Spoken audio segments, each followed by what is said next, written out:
What's going on, you guys? So I'm about to head to work in like 20 minutes here, and ironically enough, I work in a restaurant. I have for the past year now.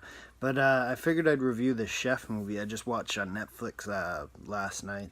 So it's written and directed by Jon Favreau from 2014. I heard of this a few months ago, but never really cared to watch it, I guess. I seen it was on Netflix and was like, sure, because he's got a show coming out. So I'm probably going to review that as well. But yeah, I wasn't sure if I was gonna like this movie or not, and I actually thoroughly enjoyed it. I'm gonna go through here with minor spoilers. There's gonna be a couple spoilers towards the end, but nothing that's gonna give anything away because a lot of people might not have seen this movie. I feel like it's not as big as I don't know. I feel like a lot of people should have seen it, but probably not that many have. Anyway, so Chef from 2014, directed and written and starring Jon Favreau, has a runtime of about 114 minutes. That's about an hour 54 minutes, almost 2 hours. The movie is starring Jon Favreau, obviously, as Carl Casper. He's like the main character, the chef, the father. The story is following his character.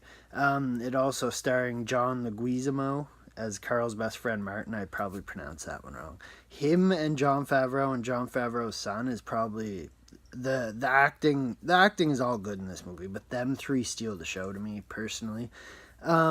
Sofia Vergara as Carl's wife Inez, MJ Anthony, who is Carl's son, I believe his name is Percy, and there's a lot of special appearances in here. I didn't jot them all down, but we got Dustin Hoffman, Scarlett Johansson. She actually plays a fair big role in it, not too big, but she's in it more than just an appearance. And we got Robert Downey Jr. popping up in the movie, which caught me off guard completely. I was so thrilled to see that. I wasn't expecting any of these characters, to be honest. I loved all that. The cinematography wasn't anything spectacular, but there was a couple shots of the food cooking and like them in the kitchen cooking that I just loved. But I feel like that's because the last year I've been working in a kitchen. But yeah, and whenever they send tweets out like on Twitter, little electronic birds fly up in there and fly away and make this tweeting noise. I actually really like that. I love that. I'd like to see that in more movies. Or it's not really something you can, because you'd be stealing from it. So I don't really care either way. But I wasn't expecting that, and I really like that small little detail of the movie.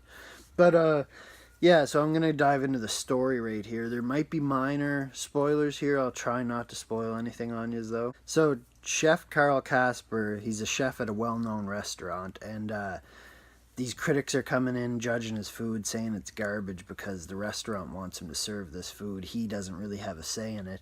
He basically tries to upgrade the menu and serve his own food, and the owner says no, and he basically gets fired or quits. Anyway, so he loses his job as the head chef at this restaurant, but he wants to be a chef, like his own chef, because he just has all these amazing ideas and he's so good, but the boss was kind of confining that. So anyway, he's kind of struggling, not really knowing what to do. Gets his hands on a food truck and basically becomes a chef of a food truck while teaching his son how to cook and also kind of teach himself to be a better father. And I, as a dad and I, as a cook in a restaurant, really, really love this movie, especially those kind of parts. It just, I don't know, it'd be fun to own a food truck and teach my kids to cook food. I really liked it. But yeah, no, I loved the story. I loved the whole story.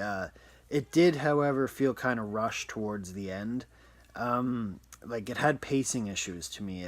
I feel like this show would have served better as maybe like a TV show, or this movie would have served better as a TV show. Maybe even just a couple episodes, not like a 4, 5, 6 season show. Like just maybe do 2 seasons of this, just 5, 6 episodes. I would have loved it. But yeah, that being said, I enjoyed the acting, just about everything about it. The score wasn't really anything noticeable, I guess. But I give Chef an 8 out of 10. It's probably not even that good, to be honest, but just where I work in a restaurant and I love Jon Favreau, there's going to be a lot of Jon Favreau on this channel. I've loved him since Daredevil. But yeah, I might be a little biased on giving it an 8 out of 10. But let me know what you guys thought of Chef from 2014, directed by Jon Favreau. And yeah, I'll probably review his show. I think it's called Chef or something like that too. Just came out on Netflix. I actually already watched 2 episodes, but there's still a few more for me to watch. I'll probably do a quick review of that as well. But yeah, let me know what you guys thought of Chef in the comments below, and have a good one, guys. Take her easy.